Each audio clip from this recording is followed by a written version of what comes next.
Hola y bienvenidos a la Deuces Wild Daily Hustle. No abate por No Filter Network. Will the Thrill Clark y Miguelito San Dieguito not with us today.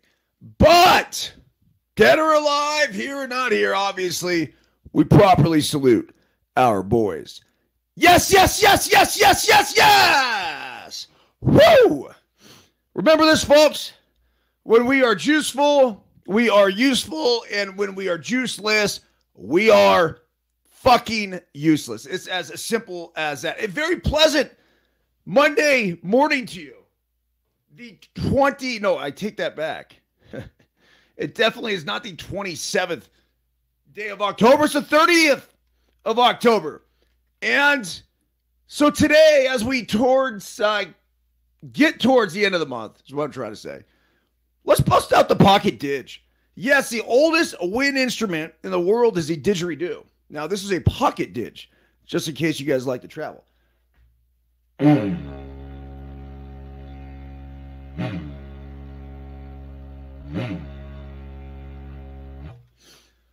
Woo! It always fires up the day as well. So, anyhow, we have the title sponsor of the program now is Bet Online. That's right. The last of the major pro sports leagues kicked off last week, and Bet Online is your top spot for all your NBA action. It's fantastic. With MLB postseason, NFL coverage, college football, NHL in full swing, Bet Online is your number one source for wagering, news, odds, trends, and predictions. Get everything NBA at your fingertips with both desktops and mobile access for every sport, any time, unless, of course, you live in California. Head to Bet Online today to get in on the action. Don't forget to use promo code BELIEVE, BLEAV,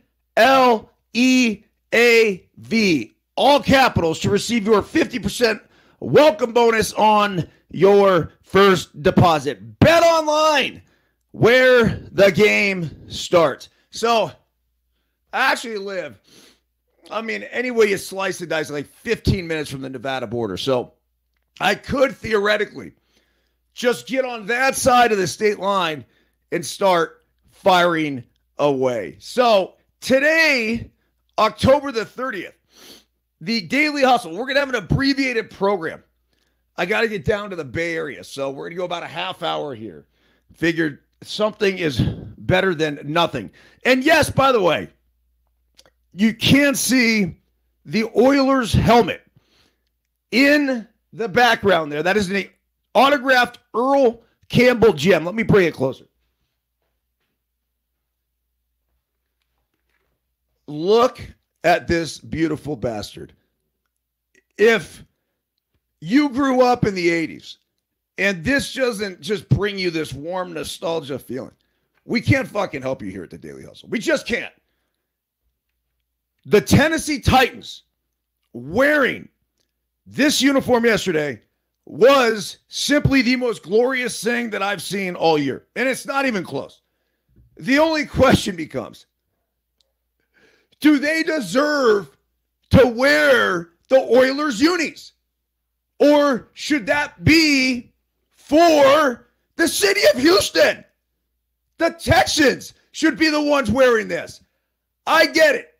If you want to move your team, move your fucking team. Go ahead. Take off for Nashville. I'm okay with that. I understand. But to take off for Nashville and then not leave this behind as an ode to the city of Houston, that's bullshit.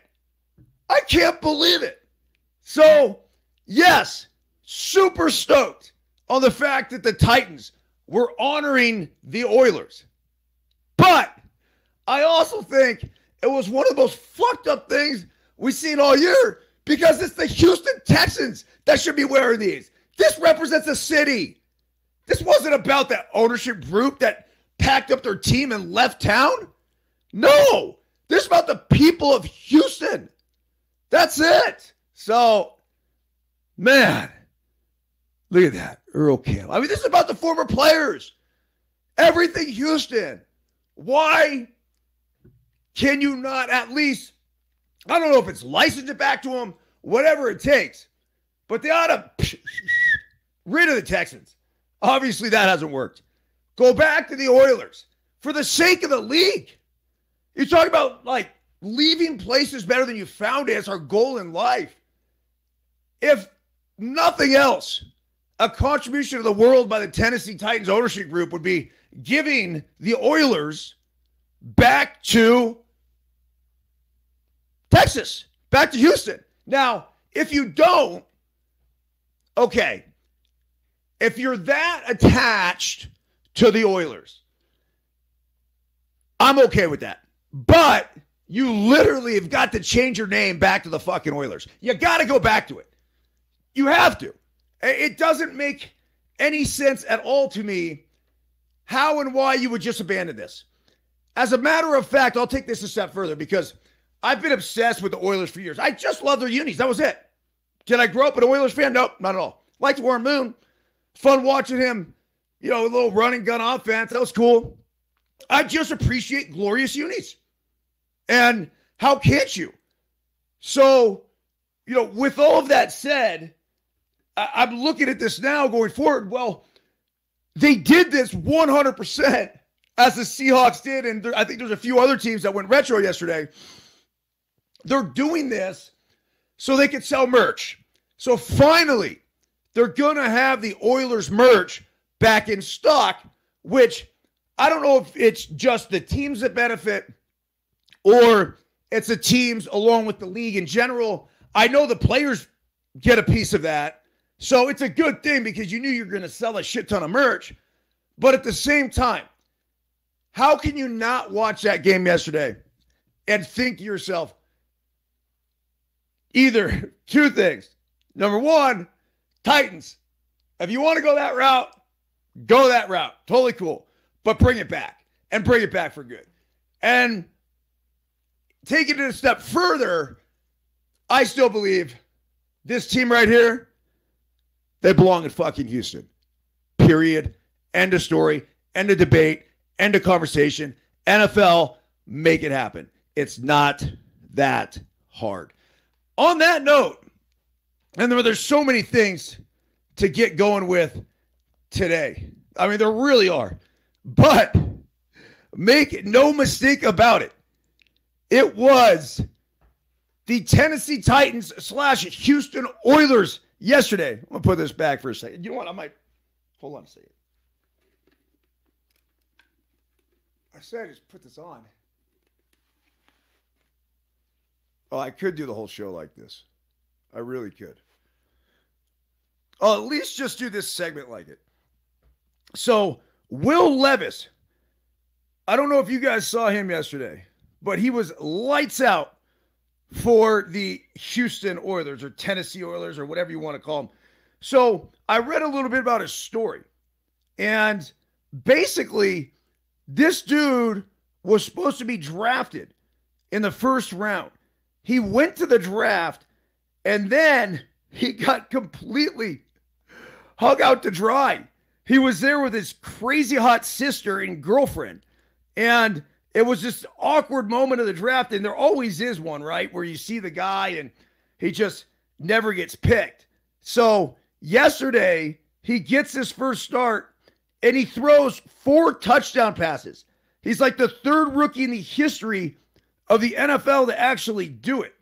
And to top it off, he does it in these helmets, which makes it that much better. So anyhow, the chants of Levis were raining down from Nissan Stadium crowd when rookie quarterback Will Levis walked off the field following his 4 touchdown, 0 interception performance on Sunday afternoon. It was the 24-year-old's NFL debut, a long-awaited one for the second round 2023 NFL draft pick. Why is he so old? 24 years old and just got drafted last year. Interesting. And one that seems in retrospect to have taken far too long to make happen. It's incredible, Levis told the CBS sideline reporter Amanda Guerrera. afterwards. Shout out to the fans for coming out and supporting. Just shout out to this team for embracing me and getting me through these past couple of weeks. I'm just excited to be a part of this team and will do whatever I can to help them win. Levis looked every bit like the projected first-round draft pick he was expected to be before slipping just far enough in April's draft to put a chip on his shoulder. The former Kentucky Wildcat finished his first professional game with 238 passing yards, 4 touchdowns, 0 interceptions, and a 28-23 win over the Falcons. 6 different Tennessee receivers caught a pass. The Titans are 3-4. They came into Sunday having allowed the 4th most sacks per game in the league this season, but Levis was only taken down twice against Atlanta. He posted a quarterback rating of 130.5 and became just the 3rd ever player to record 4 touchdowns in their NFL debut. Additionally, Tennessee's 28 points were the team's most in a single game since 2021. I don't know what that says, but it's not good. 28 points, and that's the most since 2021. Here's the problem with this. I just want to sit here sideways and just talk like that the whole time. So hopefully the mic's still catching up enough of this. It says, this is a dream come true. For sure, Levis told reporters, but I mean, what time is it right now? Yeah, I got 12 minutes to celebrate before we're on to Pittsburgh, as Mike Vrabel says. But I've been dreaming of this moment as a kid my entire life. Okay, just a really cool story. So, like I said, it's redemption for Levis. It was redemption for the Oilers backers, including me. Just about fucking time is really what it was. And ultimately, these need to be in play every single week. I don't know how you want to make it happen, where you want to make it happen. It doesn't matter to me. It does a little bit. I'd rather have it in Houston. But if you're not willing to give this shit up, all right, we'll do the Oilers in Tennessee. There's got to be some oil there somewhere. So, onward and upward now. My shade's back. I got bright lights here. I'll put the Oilers helmet back here in place.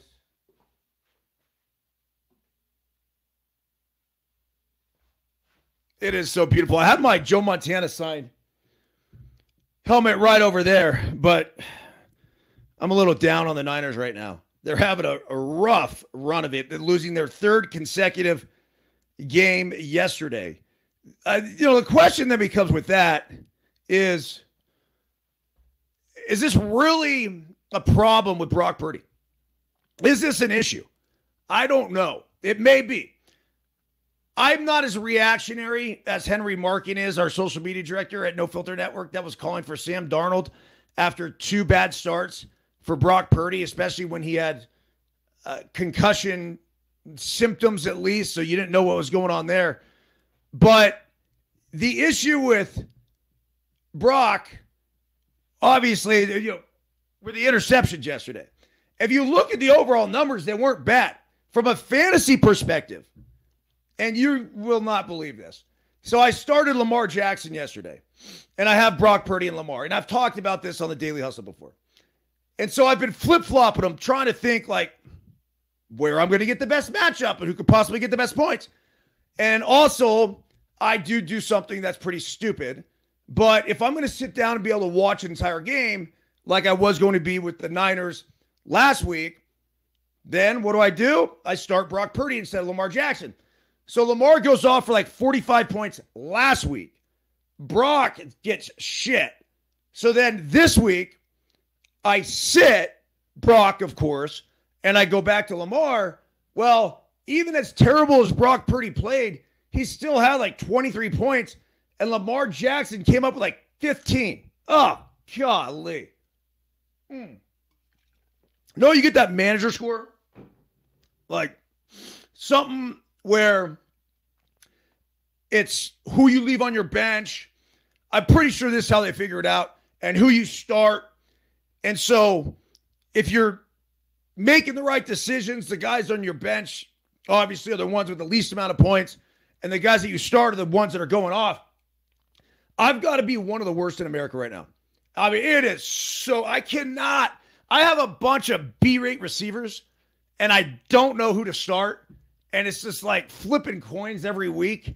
And of course, it's always the guy I leave on my bench that goes off for 25, 30 points.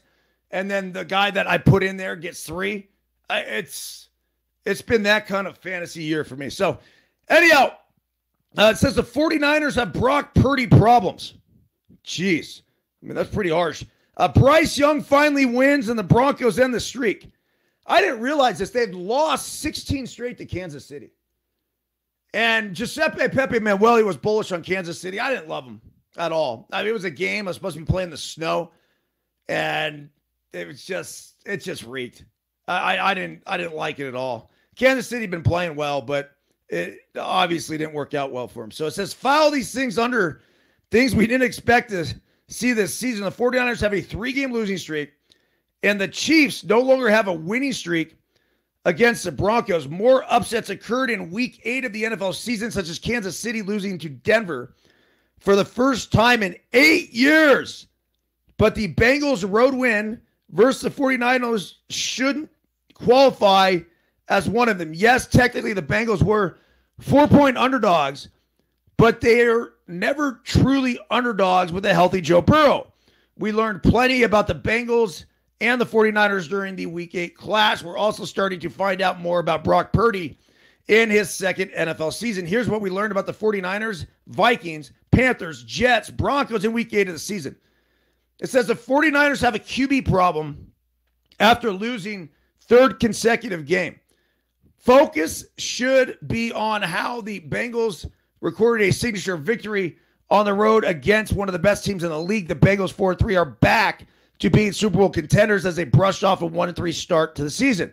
But we can't ignore how poorly Purdy played in the loss versus the Bengals and throughout this 3-game losing streak for the 49ers. Purdy threw 2 more costly interceptions against the Bengals, bringing his total to 5 picks during the 3-game losing streak. It's worth noting that Purdy was in concussion protocol this week for a hit he took 6 days ago during the Monday night loss against the Vikings. It's probably not a coincidence that Purdy has struggled without Deebo Samuel.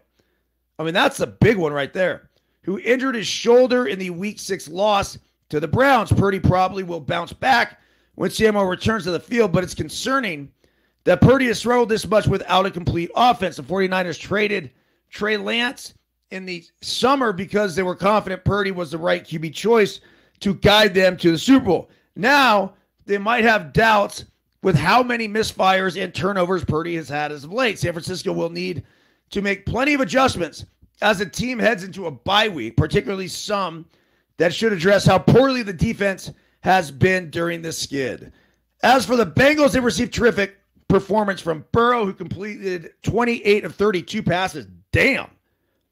For 283 yards, 3 touchdowns, and no interceptions. The Bengals don't have a QB problem and might have the best one in the league when he has 2 healthy calves. So he only didn't complete 4 passes the entire game. Holy shit. Wow. That is impressive. All right. As far as Purdy's concerned, I'm tired of the overreactions that we get each and every single week. If Brock Purdy continues to play like this for another 2-3 games, yeah, maybe we could go back and say we have a QB problem. We could start talking about making a change. But the crazy reaction in such a short period of time is way over the top. And it is indicative of a fan base that would be more like New York than San Francisco.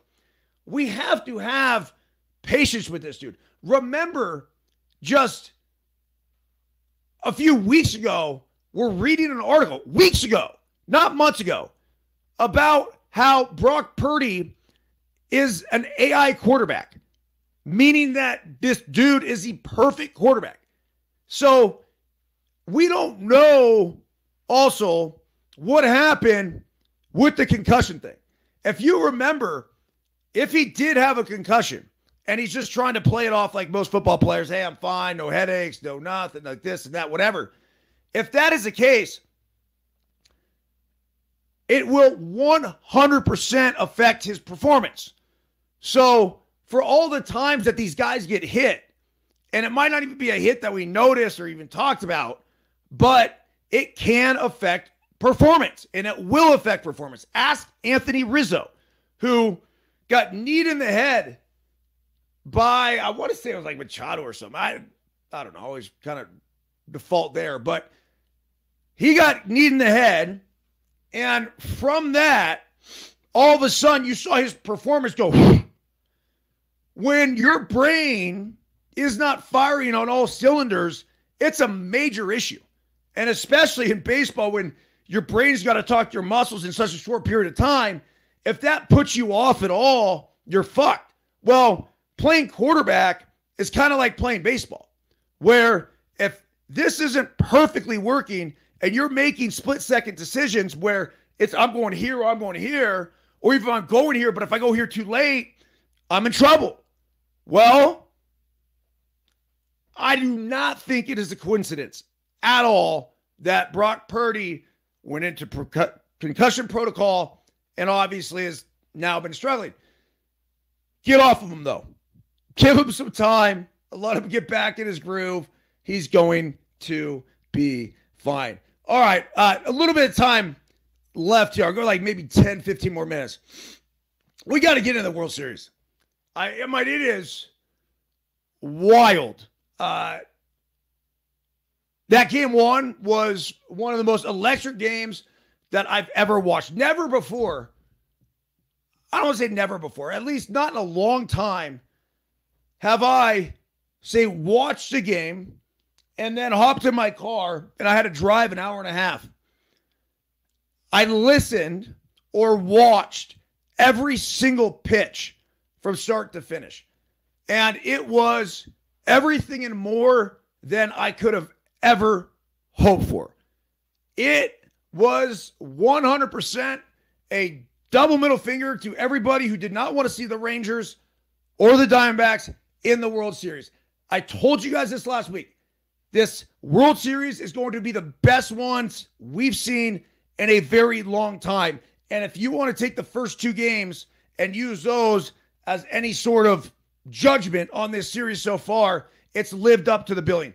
Even the second game, in which the Diamondbacks blew out the Rangers 9-1, it was fun for me and all the overbettors who are looking at this thing, because the question was, are the Diamondbacks going to be able to get there by themselves? The OU was 9, and sure enough, they ended up doing it. But the masterful performance from Merrill Kelly, the journeyman right-handed hurler from Arizona State, just a real good, feel-good story.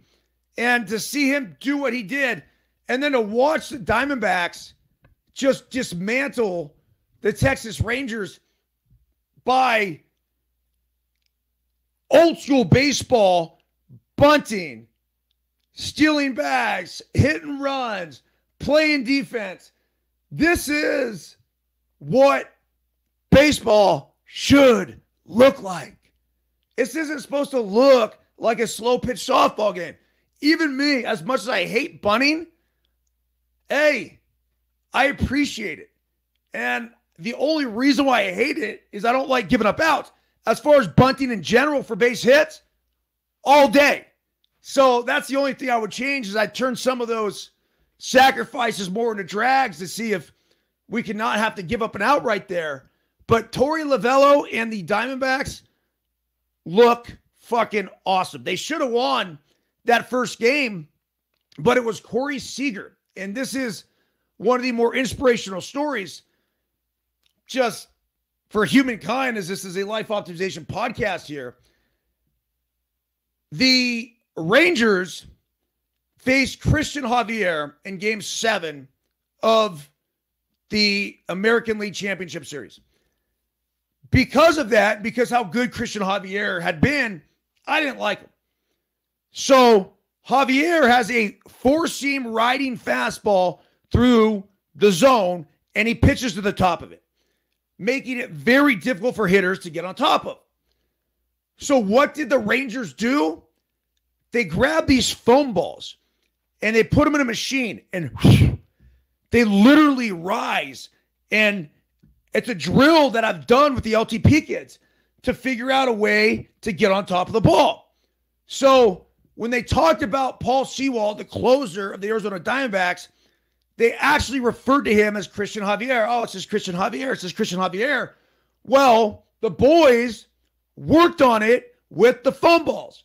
So they come up to bat, and the biggest moment of the season, Corey Seager steps up and ambushes Sewald on a first pitch, letter high fastball. Whack. Just, it's a matter of getting it. If you got to get the hands up enough to stay on top, stays on top of it, and hits an absolute fucking bomb. Tie ball game. And then, all right, a couple innings later, it was the man, the myth, the legend, Adolis Garcia. This at bat got me too, because he went, I want to say it was 2-0. In 2-0, there was a fastball down and away. Big swing and a miss. I think it was Castro who was on the mound. And you could tell that, like, Adolis, okay, let me tone it back a little bit. I've said this 9,000 times. 80 will get you 100 when it comes to hitting. And the reason being is not that you're actually swinging 80%. If you have an 80% mentality, then it's going to allow your swing to fire through at 100%. The reason being is that loose muscles are quick muscles are fast muscles are powerful muscles hit ding-dong Donkey Kongs. Make sense? Thought so. So with Adolis Garcia, when he dialed it back just a bit, it was on. This guy doesn't have to pull the ball or hit it 500 feet to hit a bomb. He realizes that all he has to do is take his A swing, keep his head behind the ball, stay on it, and he's going to hit it out from foul pole to foul pole. So just an incredible adjustment made in the at-bat, and that obviously had Texas winning the first game. What's interesting is that, look, if the Diamondbacks had pulled off that first game, like, you know, you make the argument they should have. I always kind of felt like Texas was coming. But they could have been up 2-0. I'm still convinced the series is going 7. I'm going to stick with my prediction, D-backs in 7. So we'll see what happens as they go at it tonight from the Snake Pit. That's right. They're back in the Snake Pit, and is it going to be an evening of Diamondbacks baseball, or is it going to be the actual Snake Pit, motherfuckers? If it's Snake Pit, motherfuckers, the Diamondbacks are going to have a distinct home field advantage there. All right. Today's Daily Hustle. October 30th, Dubito. And you know what? Let me go to right here. Buenos dias. Today is Monday, October 30th, 2023. By the way, this is a Daily Hustle electronic email communication. Goes out each and every morning. Go to ericbyrnes.com. ericbyrnes.com. ERICBYRNES.com to go ahead and get these delivered into your inbox each and every single Monday through Friday. Okay. Daily Hustle quote of the day. Dubito ergo sum vel quod idem est cogito ergo sum. Rene Descartes, 17th century philosopher. English translation. I doubt, therefore I am. Or, what is the same? I think, therefore I am. Daily Hustle translation. Whether we think we can't or we think we can, we are right. Our minds are eternally creating our reality and have the powerful ability to either suppress our potential or carry us to limitless heights. As I have mentioned in the Daily Hustle before, in 2003, Kirk Gibson signed a bat for me and wrote IXV equals R. Image times vividness equals reality. The more vividly we can imagine something, the more likely it is to become our reality. Immediately after I received the bat, I made a conscious mindset change and implemented visualization into my daily routine. I then went on to hit in 22 straight games, and for the first time in my career, established myself as an everyday player. IXV equals R was not only a formula that changed my baseball career, but it has continued to be a driving force in my life. Whether applied to being a father, building out No Filter Network, partaking in over-the-top endurance adventures, writing, or coaching baseball, there is a next-level belief in myself and my ability to get shit done, only made possible by developing a relentless, I think, therefore I am motherfucker mentality. See ya, EB. Love that. So, our mind is forever creating our reality. That's it. You guys decide what you want to think. And if you have doubts, guess what? You're here to live your life with doubts. The way I look at it is that even if shit doesn't work out in our favor, we might as well go down with the right mentality. Because a lot of times when things don't work out, we don't realize this at the time because we're so reward driven in the moment. But often that is what propels us to have more success down the road. So one step back, two steps forward, one step back, two steps forward. And the thing about the visualization, and the next question becomes, well, how do I visualize? It's simple. We all do it our own way. It's me. Something as easy as I'm standing here and thinking about my pickleball shot yesterday that was just on fire. We went down to Reno, Biscuit and I did, and we decided to test our game against this open play down at the convention center. And we did great. It was better than I thought. You never really know until you branch out of your little community to figure out how good you are. But we killed it. I mean, we went to the top court and ended up going 3-2.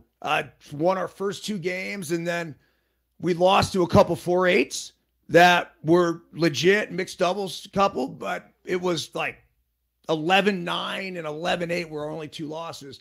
So going through that, though, and I'm serious about this. I'm not fucking around. I'm that into pickleball, where when I'm thinking about pickleball, I'm thinking about like hitting these good shots. I'm thinking about my dinks. I'm thinking about, where I'm going to go. And even so much where, you can play out a point in your mind. And then that visualization not only happens when we're lying in bed at night, or I'm driving down to the bay today, so I'm sitting in the car, whatever. It actually happens on the court where you're visualizing, that shot and what you're going to do and where you're going to place it before it happens. And that's when you master this thing. So IXV equals R. Image times vividness equals reality. Let's take that with us. And then, of course, Dubito, ergo sum, vel, quod, idem, est, cogito, ergo sum. Try repeating that. I doubt, therefore I am, or what is the same, I think, therefore I am. On that note, we got to think big, folks. All right, got to roll. We have the World Series game on tonight. I still plan on doing an alternative broadcast. So whether I do it tonight or tomorrow night, Will and I definitely will do it on Tuesday. And then Wednesday, we're traveling to Houston. So a lot of moving parts right now. So on that note, I think I might try to do it tonight at 5, 6. I don't know. We'll see. Definitely get in there for a few innings. 19,000 other topics I didn't even come close to getting to right now.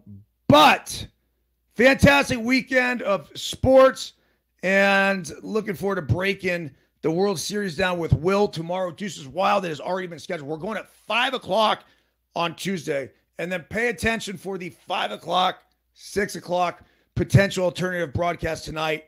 during the World Series. Everybody have a fantastic day. And that's it. You know what?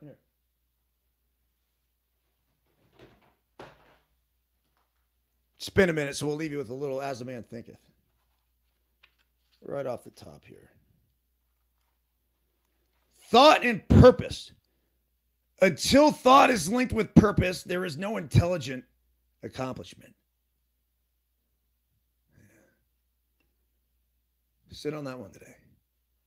See ya!